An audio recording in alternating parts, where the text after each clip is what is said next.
लग्नाच्याच दिवशी फेरे घेताना ताईच्या नाडीच्या ठोक्यांवरनं विक्रांतला कळलं की ती प्रेग्नेंट आहे. ओह, कमाल आहे. तरी त्याने लग्न नाही मोडलं, कारण ताईच्या आणि घरच्यांची सगळ्यांचीच अब्रू जाईल, त्यापेक्षा जो काही निर्णय घ्यायचा आहे तो नंतर घेऊ अशा विचाराने. बरं, ताईने त्याला सांगितलं की ती लग्न आधी प्रेग्नेंट होती हे तिला माहिती नव्हतं. तिच्या इरेग्युलर पिरियडचं कारण तिने दिलं. तिला ते मूल नकोच होतं ताई. त्यातून सुटण्यासाठी तिने बरेच प्रयत्न केले. झोपेच्या गोळ्या काय घेतल्या काय सांगू आता. तिने विक्रांतला सुद्धा विनंती केली, पण तोपर्यंत वेळ टळून गेली होती. तिच्याही जीवाला धोका होता. मग विक्रांतने तिच्याकडून वचन घेतलं की मूल जन्माला आल्यानंतर त्याची सगळी जबाबदारी तो घेणार. तिला फक्त स्वतःच्या जीवाला आणि पोटातल्या बाळाला सांभाळायचं. बापरे, हे सगळं खूप अनयुज्युअल आहे. असं आहे की ताई लग्न आधी प्रेग्नेंट होती हे तिलाही माहिती होतं. हे विक्रांतला तिच्या एका मैत्रिणीमुळे कळलं. मग त्याने तिला डिवोर्सची नोटीस पाठवली. पण ताई म्हणजे ताई आहे, तिने तो डिवोर्स होऊ दिला नाही. ही फक्त झलक आहे ताई आणि विक्रांतच्या प्रकरणाची. अजून खूप खूप काही आहे सांगण्यासारखं. हा मनसी, आता थोडं तुझ्याबद्दलही सांग ना. त्यावेळी तुझ्या आयुष्यात काय काय घडत होतं? माझ्या आयुष्यात तेव्हा मी MBBS ची परीक्षा पास झाले होते आणि निर्मला त्यांना असिस्ट करायला त्यांच्या हॉस्पिटलला मी जॉईन केलं होतं. तिथेच मी विक्रांत बरोबरही काम करत होते. खूप खूप चांगलं एक्सपोजर मिळालं मला तिथे. आणि विक्रांतशी ओळख पण झाली? हो हो, अर्थातच. एक माणूस म्हणून आणि डॉक्टर म्हणून मी विक्रांतला फार जवळून ओळखायला लागले या दरम्यान. त्याने ताई बाबतीत जो काही निर्णय घेतला होता त्यामुळे मला त्याच्याबद्दल खूप आदर वाटायला लागला होता. यु नो व्हॉट, ताईचा विचार करून तो त्याच्या घरच्यांशीही खोटं बोलला आणि बिचारा त्याच्यातच अडकत गेला. मी मात्र ठरवलं होतं की कधीही गरज पडली तर मी विक्रांतच्या बाजूने उभी राहणार. कारण मला दिसत होतं ताई फक्त त्याचा फायदा घेतीये. सरळ सरळ दिसत होतं मला ते. पण मग ताईनंतर तुझ्या लग्नासाठी काही प्रयत्न झाले नाही का? अर्थातच. आजी आजोबा शांत थोडी बसणार होते. वधूवर सूचक मंडळातून आजीने बरीच स्थळं आणली होती. त्यातलंच एक स्थळ म्हणजे सलील पंडित. सलील? हा कोण? माझं त्याच्याशी लग्न ठरलं होतं ताई. काय? तुझं लग्न ठरलं होतं? पण ज्या अर्थी तू सिंगल आहेस त्या ते अर्थी मोडलं. सलीलनेच मोडलं. ओह, आय एम सॉरी. चांगला नव्हता का मुलगा? नाही नाही, खूप चांगला होता तो आणि त्याचं माझ्यावर खरंच प्रेम होतं. मलाच नक्की कळत नव्हतं मला त्याच्याविषयी काय वाटतंय. आमचा साखरपुडाही झाला होता. पण मग नेमकं झालं काय? त्याला असं वाटलं की तो माझ्यासाठी योग्य नाहीये, कारण त्याचं जरी माझ्यावर प्रेम असलं तरी माझं त्याच्यावर प्रेम नाहीये. अच्छा, असं वाटलं त्याला. कारण त्याचं असं म्हणणं होतं की मी त्याच्यामध्ये विक्रांतला शोधतीये आणि विक्रांतच्या मनातही मीच आहे.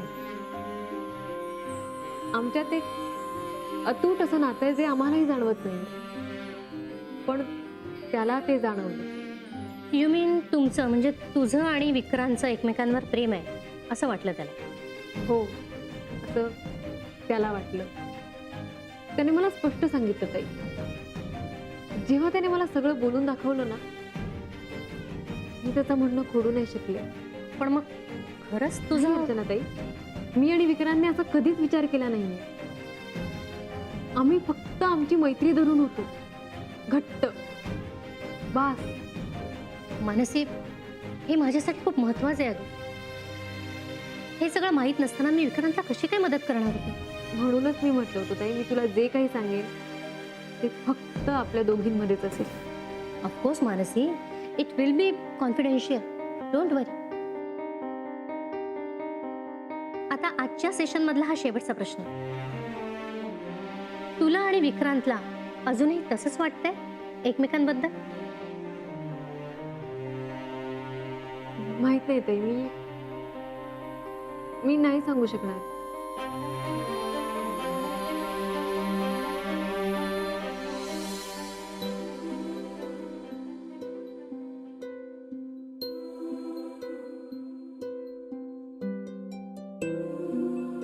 साहब कॉफी? नहीं, और कोई आने वाला है. ठीक है साहब.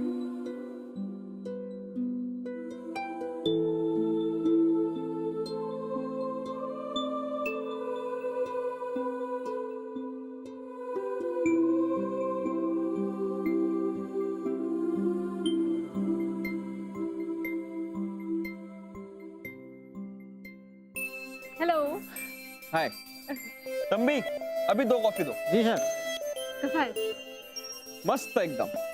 अरे वा, कोणीतरी फार चांगल्या मूड मध्ये दिसतोय. कारण मी काही गोष्टी ठरवल्यात मनाशी. ओ, कुठल्या? कॉफी घे. थँक्यू. घे तर.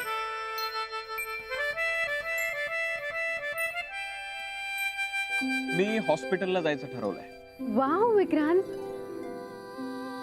That's great news. अगं, आत्या आली होती. म्हणजे ती आली फक्त म्हणूनच नाही, तू जे बोललीस त्यावरही मी जरा विचार केला आणि आत्याचंही तेच म्हणणं होतं. सो म्हटलं जाऊया हॉस्पिटलला. That's very good Vikrant. I am very happy. आता ना सगळ्या गोष्टी नॉर्मल होण्याच्या दृष्टीने ही पहिली स्टेप आहे. All the best. थँक्स. बाकी तू कशी आहेस? छान.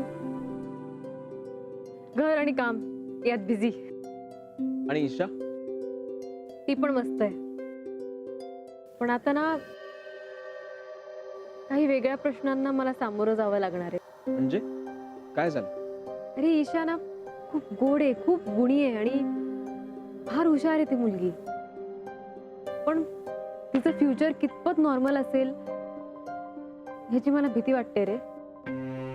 मानसी, काय झालंय? जरा जरा नीट सांगशील का मला? विक्रांत, तिला नॉर्मल आई बाबा नाहीये. मीच तिची आई आहे. आता ना आपलं हे जे काही सगळं कॉम्प्लिकेशन आहे हे तिला कसं समजावणार मी? आता कालच तिला शाळेत तिच्या बाबांचं नाव विचारलं. पण मग तुला माहितीये ना तिच्या बाबांचं नाव. सांगायचं विक्रांत दळवी. विक्रांत, इतकं सोपं नाहीये ते. तुझं नाव लावायचं म्हणजे तिला ईशा विक्रांत दळवी असं लावावं लागेल. पण इतके दिवस मी तिला ईशा मानसी देशपांडे असं शिकवलंय. आता हे सगळं बदलायचं, हे सगळं तिला कसं समजवायचं? म्हणजे सगळ्यात प्रॉब्लेम आहे रे. हो, प्रॉब्लेम आहे तर खरा. Anyway, the good news is की तू परत हॉस्पिटलला जॉईन होतोयस. होपफुली आता माझं रुटीन सेट होईल. ऑफकोर्स, रेग्युलरली काम केल्यामुळे तुझ्या बुद्धीला चालना मिळेल. And you will be back to your normal life. I hope so. अब इस बात पे और एक कप कॉफी हो जाए. डेफिनेटली. तंबी, जी साहब. 2 कॉफी. जी साहब.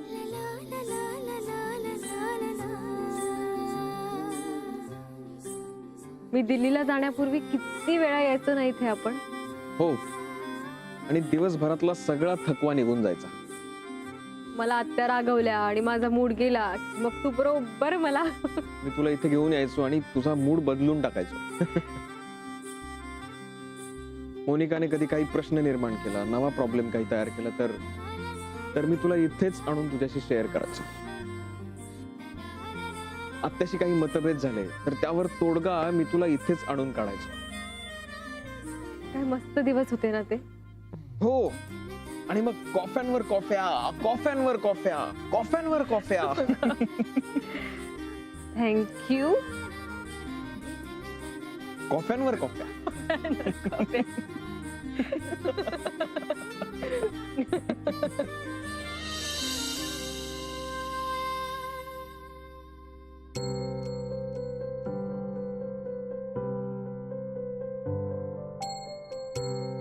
चला जेवून घे. अहो विक्रांत बघा ना अजून आला नाही, किती वेळ झाला. अलका, इतके दिवस तो घरी बसून होता म्हणून तो घरी बसून राहतो म्हणून तू काळजी करत होतीस. आज बाहेर गेलाय तर अजून कसा आला नाही म्हणून काळजी करतेस. काय आहे?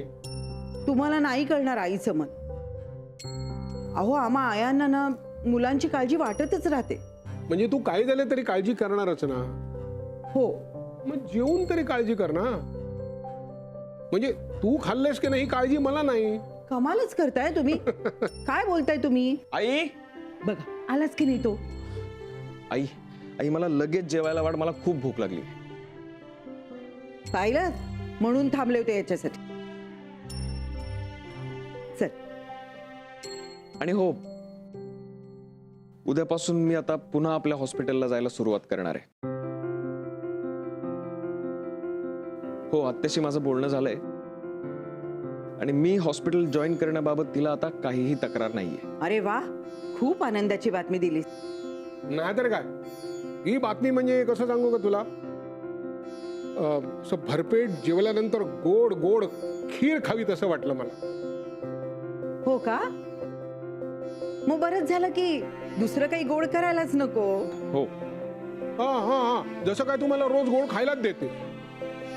आई चल ना, मला खरंच खूप भूक लागली. हो हो चल वाढते. आम्ही पण येतो तुमच्यावर. तुम्ही परत जेवणार. नाही ग, नुसता समोर बसलं तर जेवण जाईल ना तुम्हाला. बाबा चला वाढते.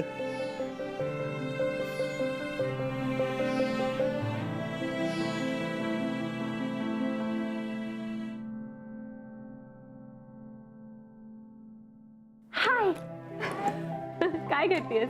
अगं एक ऑनलाईन फॉर्म भरते. इशू इशू झोपली ती. अरे बापरे, जेवली ना ग नीट? हो जेवली. सई, मी आपल्यासाठी मस्त काहीतरी करू. तवा पुलाव किंवा तवा भाजी असं काहीतरी वेगळं. अगं पण सगळं तयार आहे आणि माझं जेवण झालंय. वाजलेत बघ किती. हे हो, माझ्या लक्षातच नाही आलं. खूपच खुश दिसतेस आज. काही विशेष बातमी आहे का? हो, खूप मस्त बातमी आहे. तुला माहितीये, विक्रांत फायनली हॉस्पिटलमध्ये जॉईन व्हायला तयार झालाय. वा वा, छान, चांगलंय. इथे आल्यावर तो मला पहिल्यांदा दिसला ते त्याच्या डॉक्टरांकडे, सायकॅट्रिस्टकडे. शॉक होता गो तो माझ्यासाठी. मला एकदम अपराधी वाटलं की मी दिल्लीला निघून गेले, तेही ईशाला घेऊन गेले म्हणून तर असं झालं नसेल त्याला. त्याच्या डिप्रेशनला मी कारणीभूत आहे असं वाटत होतं मला. अगं पण तू तुझ्या अभ्यासासाठी दिल्लीला गेली होतीस ना, मग त्याचा काय संबंध? अगं कसं आहे, तो मला म्हणत होता की तू जाऊ नकोस. त्याने खूप रिक्वेस्ट केली मला, पण माझा डिसिजन ऑलरेडी झाला होता. खूप कारणं होती त्याला. म्हणून जेव्हा मी त्याला डिप्रेशन मध्ये बघितलं ना, मीच खचले ग. खूप गिल्टी वाटलं मला. पण आता सगळं दडपण निघून गेलंय. असं मोकळं आणि छान वाटतंय. मला पण खूप बरं वाटतंय तुला इतकं खुश झालेलं बघून. म्हणजे मी इथे आल्यापासून पहिल्यांदाच मी तुला इतकं मोकळं झालेलं पाहिलंय. काय सांगतेस? हवेत तरंगत असल्यासारखं. असं असंच खरंच वाटतंय मला तसं. तरंग मग तू. माझं झालं, मी जाते.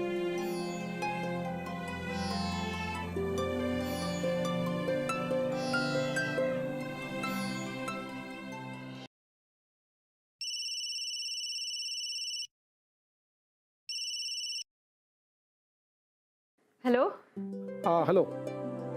काका, बरं झालं तुम्ही फोन केला. मी खूप खुश आहे आज. मी सुद्धा.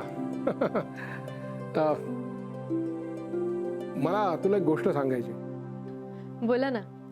उद्यापासून विक्रांत हॉस्पिटलमध्ये जायला लागणार आहे. हो काका, किती मस्त न्यूज आहे नाही? हा, आणि म्हणून मला पहिल्यांदा तुला फोन करावं असं वाटलं.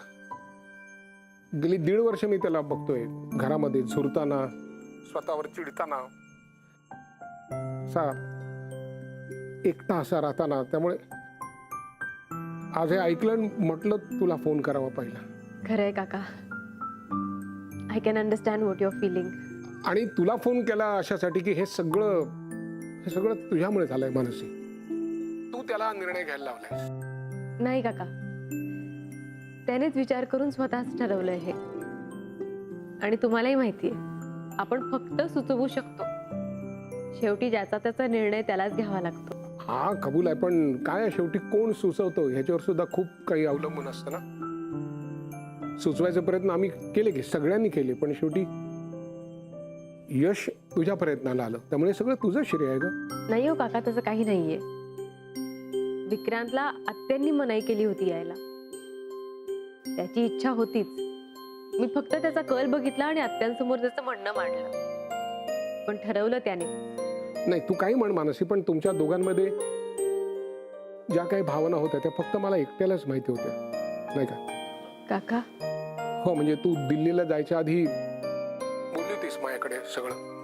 त्यामुळे त्याची ही अवस्था नंतर जी झाली ते बघून तुला जितकं वाटलं असेल तितकं कोणालाच वाटलं नाही, नाही का? पण याचा अर्थ तो डिप्रेशन मध्ये गेला त्यालाही कारणीभूत मीच ना काका? माझं मन मला खूप खात होतं. नाही नाही नाही, तसं नाही ग. शेवटी काय ना मानसी, काही काही गोष्टी घडतात, त्या घडतात. आपला काहीच दोष नसतो त्याच्यात. पण काका, तू बोलला होता मला, बिचाऱ्याने खूप रिक्वेस्ट केली होती की जाऊ नको जाऊ नको, पण मी नाही ऐकलं त्यावेळेस. नाही नाही मानसी, हे बघ तसं काही नाही आहे. पण एक सांगू का, हे मी फोन बिन केला, पण नको, फोनवर नको. आपण एकदा प्रत्यक्ष भेटूया आणि बोलूया. जास्त मोकळेपणाने बोलता येईल आपल्याला. आणि हे बघ, आज आपल्या सगळ्यांसाठी आनंदाचा दिवस आहे. कारण उद्यापासून विक्रांत जायला लागणार हॉस्पिटलला. तेव्हा आता ते विषय नको. Take care. Bye bye.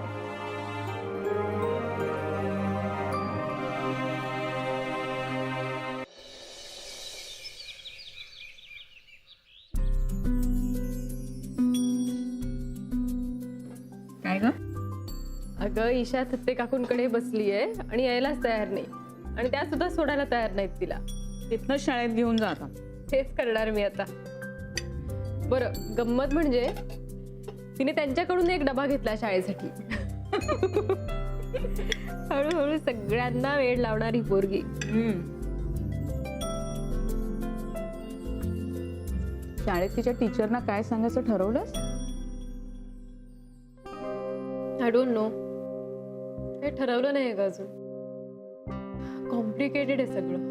हो, पण ईशासाठी तुला ते सगळं सहज सोपं करावं लागेल ना. सुचत नाहीये ग. काय करू तूच सांग. मी एक सुचवू तुला. तू ना एक छान मुलगा शोध. ईशाबद्दल त्याला सगळं खरं खरं सांगून टाक. मग जर त्याने स्वीकारलं तर तू त्याच्याशी लग्न करून टाक. बघ, तुझं पुढचं आयुष्य किती सरळ होईल. वा सईबाई, काय छान उपाय सुचवलाय तुम्ही. अगं, मी खरंच सांगते, मी गंमत नाही करत आहे. हो, आणि अगदी सोपं नाही हे सगळं. हे एकच सोल्युशन दिसतंय तुला. तसं नाही, पण आता बघ ना, तुझं लग्न सुद्धा आता करायलाच हवं ना. का? माझं वय उलटून चाललंय असं वाटतं तुला? अगं तसं नाही ग. हे बघ, मला जे सुचलं, योग्य वाटलं ते मी सांगितलं. ओके, ठीक आहे. माझं जाऊ दे ग, पण तुझं काय? माझं काय? तुमच्या लग्नाचं वय उलटून जायच्या आधी तुम्ही लग्न करा आणि खरंच विचार कर. सॉरी, विषय बंद. का ग? का आता? का व्हेरी स्मार्ट आहे सई.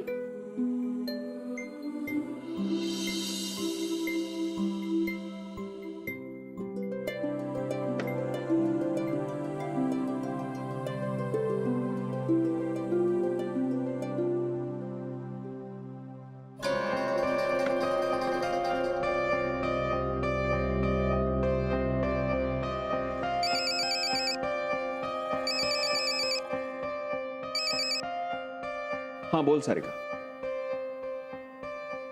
हो मी हॉस्पिटलला येणार आहे आज. नाही पण मी पेशंट्सना नाही तपासणार कारण मला जरा सेटल व्हावं लागेल. मी बऱ्याच महिन्यांनी येतो. Okay bye.